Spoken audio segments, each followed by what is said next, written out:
Bonjour à toutes et à tous. Bonjour Olivia Ruiz. Bonjour. Merci d'être avec nous aujourd'hui au Salon du Livre Saint-Maur en poche. Vous venez de publier votre deuxième roman, Écoute tomber la pluie. Deuxième roman publié. Écoute la pluie Écoute tomber. la pluie tomber. Ça commence bien. Votre deuxième roman publié aux éditions Jean-Claude Lattès.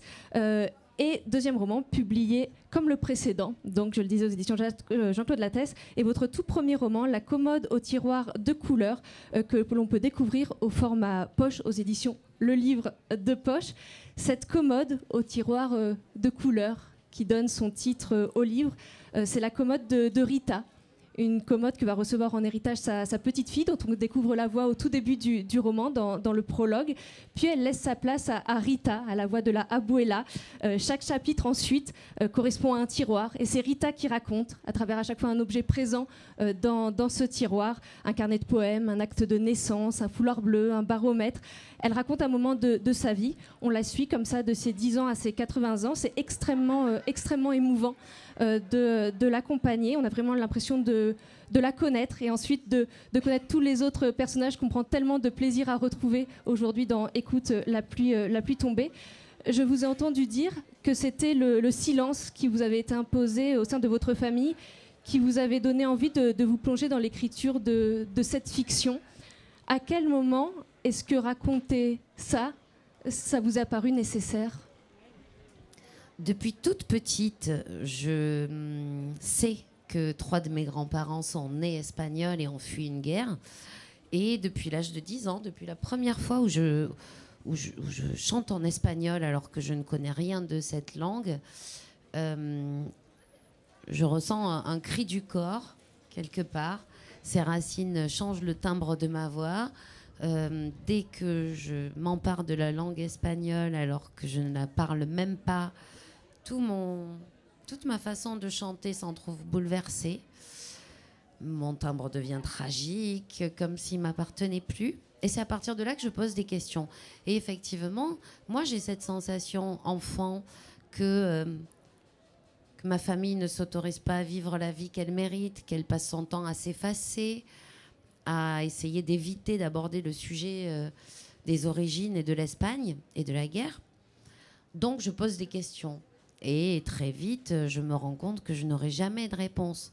Une de mes grand-mères ne répond qu'en me disant « Ne va pas fouiller là-dedans, c'est plus un sujet, on est français et le reste importe peu. » L'autre grand-mère, dès que je prononce le mot Espagne, elle est toujours en vie aujourd'hui. Je lui ai pris son prénom pour l'offrir à mon héroïne, Rita. Et même encore aujourd'hui, quand je lui dis « Il est encore temps de me parler, voilà, de ton histoire et de l'Espagne », elle n'arrive à répondre que par des torrents de larmes. Donc forcément, tout ça, ça donne, ça attise la curiosité. Quand ce sont des gens qu'on aime, qu'on ressent comme prisonniers de leur propre histoire et comme enterrés à l'intérieur, on a envie de les sauver, on a envie de les soigner, on a envie de rendre hommage à ceux qui sont ou à ce qu'ils auraient pu être.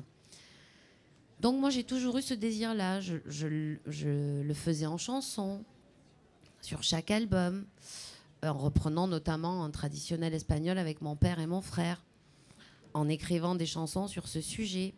Donc assez naturellement, en étant spectatrice de l'actualité douloureuse aujourd'hui du migrant qui se retrouve confronté à ce type de voyage, ça a amené une nécessité plus grande d'évoquer ces sujets-là, puisqu'ils n'étaient plus qu'intimes. Ils étaient malheureusement toujours d'actualité, comme il y a 80 ans pour mes grands-parents.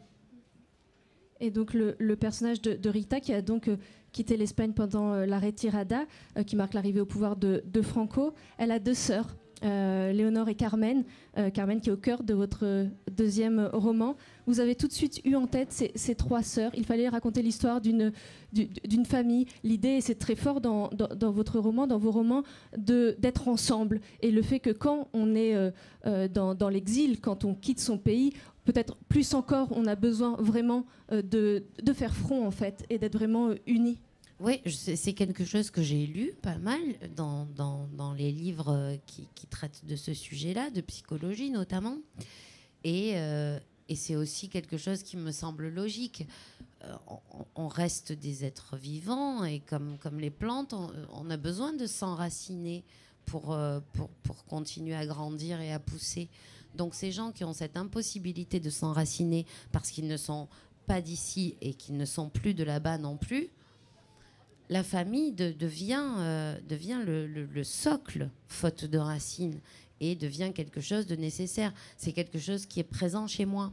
On n'a pas le droit de se fâcher dans la famille. On a beau être une tribu sans fin.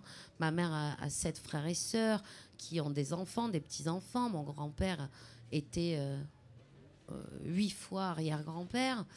Et voilà. Et c'est vrai qu'il y a cette chose-là qu'ont imposé les grands-mères, ce lien indéfectible qu'on ne décide pas, nous, de rendre indéfectible, qu'on nous impose. Voilà, quoi qu'il arrive, voilà, la loi familiale était que nous devions rester unis et tout se pardonner. Ce qui est passionnant, parce que c'est un poison aussi, cette chose-là. Donc souvent, on me dit, ça t'inspire beaucoup la famille, parce que tu as une famille très unie, mais comme toutes les familles, elle est dysfonctionnelle, et c'est ça qui la rend une source d'inspiration aussi, même lointaine. Et quand vous écriviez La commode de tiroir de couleurs, que vous portiez la voix de Rita, vous aviez déjà en tête que vous alliez également donner de la voix à ce personnage de Carmen qu'on retrouve dans le deuxième roman, puisque finalement, effectivement, elle apparaît, effectivement, on a l'impression de la connaître un tout petit peu, mais c'est vrai que quand on termine la commode au tiroir de couleurs, quelque part, on a envie aussi de suivre les autres personnages, mais donc c'est arrivé après, c'est après que ce personnage vous est revenu et vous a dit « Ah, c'est trop dommage de ne pas avoir raconté sa vie à elle aussi ». Alors d'abord, je crois qu'en créant ces femmes, j'ai finalement comblé quelque chose. Quelque part, ces femmes, ce sont celles que je n'ai pas eues et que j'aurais aimé avoir dans ma vie. Donc, j'avais une envie de les retrouver, clairement. Mais je m'étais vraiment pas posé la question de si ça arriverait et si oui, sous quelle forme. Je n'avais pas envie de reprendre la voix de Rita. J'avais l'impression d'avoir posé l'essentiel. Et j'ai appris par hasard, en allant rendre visite à un cousin en Espagne que je n'avais pas vu depuis 15 ans, que le chemin que j'avais fait faire à mes héroïnes était également le chemin qu'avait fait une de mes grand-mères et ses sœurs. J'ai fait les calculs et je me suis dit quel âge avait ma grand-mère du coup quand elle a vécu la retirada. Et elle avait l'âge de Carmen. Voilà. C'est vraiment ça qui a déclenché le fait que je me penche plus sur Carmen, en me disant quelle femme pouvait bien être ma grand-mère et comment on peut accueillir et vivre avec cet exil quand on le vit si petit à l'âge de 6 ans. On sait à quel point l'enfant est cruel, on sait à quel point ces années sont cruciales dans la construction d'une personnalité. Il faut s'imaginer un enfant de 6 ans, avec sa force, sa fragilité, ses convictions, accueilli dans un pays dont il ne connaît rien, par des Espagnols de merde. Mes enfants n'ont pas le droit de jouer avec toi parce que tu es espagnol, parce que tu es sale, parce que tu ne sens pas bon. Voilà, tous les premiers mots que ces Espagnols rencontraient alors qu'ils ne cherchaient qu'à se mettre à l'abri des bombes et à mettre souvent leurs enfants à l'abri des bombes étaient ceux-là. Et on construit une existence ensuite avec ces mots-là. Donc ça explique totalement le fait ensuite de vouloir tout passer sous silence pour éviter de revivre cette souffrance en la partageant, en la transmettant aussi. Vous parlez de silence et effectivement dans la commode au tiroir de couleurs, il est extrêmement, extrêmement présent.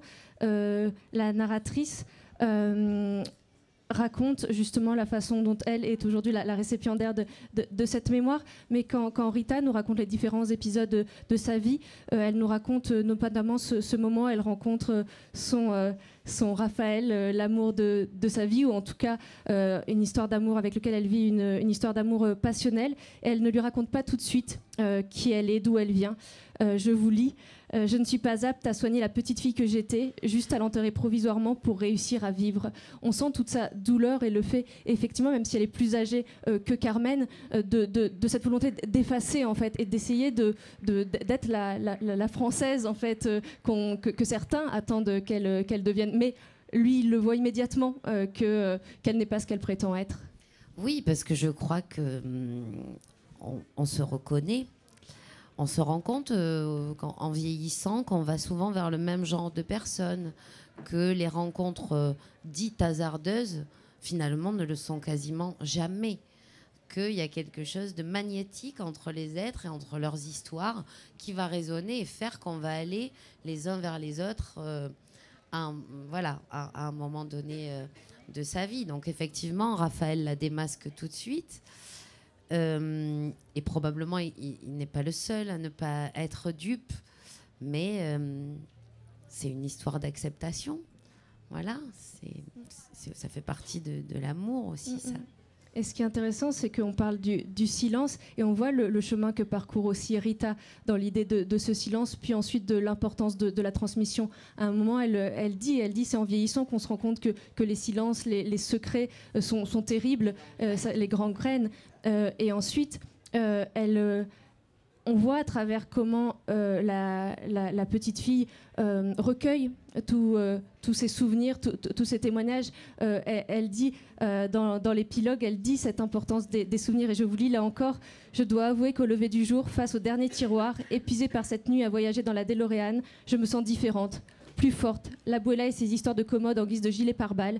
Je voulais cette liberté, jouir de mon droit de savoir, quelles qu'en soient les conséquences. L'Abuela aura fini par me l'offrir. C'est très beau, c'est-à-dire qu'à la fois on comprend tous les silences et en même temps on voit à quel point c'est crucial de pouvoir transmettre cette histoire. Alors ça, c'est vrai que là, entre les lignes, je donne mon avis un peu, parce que je pense que c'est crucial, moi, personnellement, intimement. Mais je comprends le silence aussi. Mon spectacle Bouche cousue, que je joue en ce moment, qui est un spectacle musical, mais qui aborde les mêmes thématiques que mes livres, démarre par cette phrase que je trouve tellement belle de Michel Campiche qui dit « Le silence est le dernier refuge de la liberté ». Et effectivement, c'est quelque chose que j'entends, cette chose-là. Je ne sais pas si je la comprends complètement, mais je l'entends.